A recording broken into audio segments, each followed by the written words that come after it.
addition to all the great accomplishments that Tim mentioned, I think another big one is the role you played in building the league from where it started to where it is now. Or, looking back, are you satisfied with what you achieved here as a player? And, are there any reservations about, not having gone to different?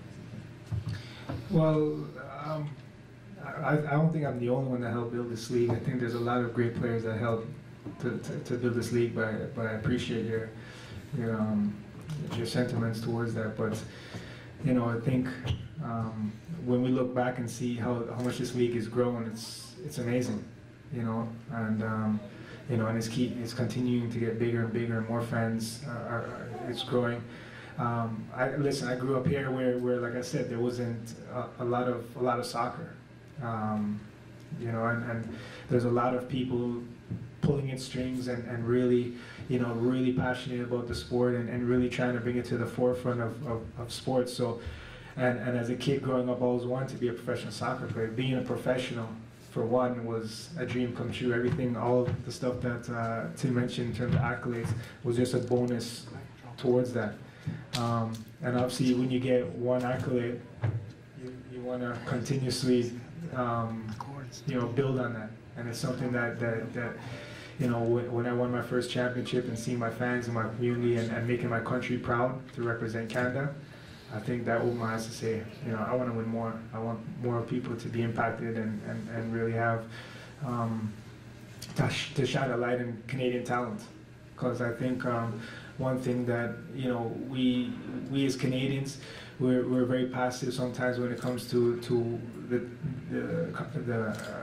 accomplishments that a lot of us Canadians do, and I think we need to start really highlighting a lot of our athletes and that went on to be successful, and really put them to the forefront for the young kids to follow, and if I'm going to be one of those guys, I'm very humbled by that, and that's why I decided to set up my foundation and on my Dero United House League program, and my academy starting up is to help nurture that and to build that and try to find the next Canadian star and the next Toronto FC star for the future to come. So Dwayne, you're announcing your retirement officially in Toronto, playing San Jose. You spent a lot of time. Yeah, crazy. Can you talk to us about the time you spent in San Jose? What did that mean, and how did that help you become who you are now? Well, obviously I've had some great times in San Jose. I mean, played with some great players, world-class players, Jeff Agus, Landon Donovan, Ronnie Eklund, the list goes on, Ricardo Clark. And won 2 championships there and won quite a few league titles. To go there my first year, most importantly to do it under a Canadian coach, Frank Gallo. So to go there and to accomplish those things, I guess as you go back to what you're saying, going to Europe, I felt like I was a man on a mission. Europe was developed. Europe is continuously, it's obviously the number one sport there. But I was focusing on helping develop to grow the sport there, and I don't think I could have done that if all the good players kept leaving. Don't get me wrong, I had opportunities to go over there and play. Some didn't work out, and I think it was for the better, because I was able to help stay here and help build this league and show everyone that this sport is. People do appreciate this sport across North America. People are passionate about this sport across North America, and people do want to see this sport continue to grow across North America. And we're here today in our own soccer-specific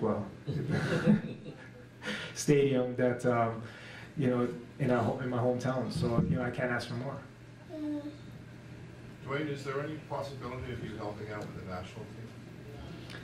Yeah, I think at some capacity I'll be helping out. I'm a big supporter of what Benito has going on so far. Obviously, it's a big year for us. We play Dominica, I think, on the 6th and on the 16th at home. So I will be supporting them towards their journey to making a World Cup. And as a kid, that's another dream come true. And when you talk about unfinished business, that's when I look back, I was like, that's something that I want to desperately would like to see Canada make a World Cup. And I'm going to work with the national team. I'm here to help in any way I can, share some of my experiences, Because a lot of people, it's different when you sit in office and say what you think it's like when you go to Central America and have, that kind of pressure than when you actually play a player living it. So, I think I have a lot of insight towards that could help build and grow our national team towards a World Cup berth. Being an ambassador of the Toronto FC, how does it affect the Canada soccer program, and does the Dero Foundation, how does it dissect the community, the Caribbean community as a whole, in terms of, is it the Dero or is it the Toronto FC? Well, I think they're all in line because through my foundation, I'm working with inner city communities throughout the GTA. So, and those are a lot of kids that don't have the outlets and don't have the avenues to pay for an academy, to pay to go to soccer. We're talking about, like my situation, a broken home. So, with obviously the outlets out there now, I'm looking to find that there's a lot of talent there. Because when you look through those communities, it's usually, like you say, Caribbean communities. It's a global community, right? And a lot of those parents are coming from countries that football is number one.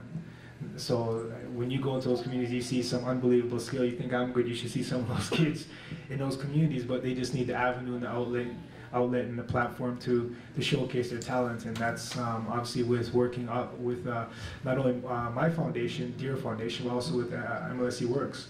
And their initiative as well, and helping to grow those ties in what TFC is doing and what we're doing. So on a global scale, I think that helps out with the national team, because a lot of those players come to you. Yes, what would you like? You want to say something? What do you want to say? Say what you want to say. You want a snack? Okay. Okay. So to help to create those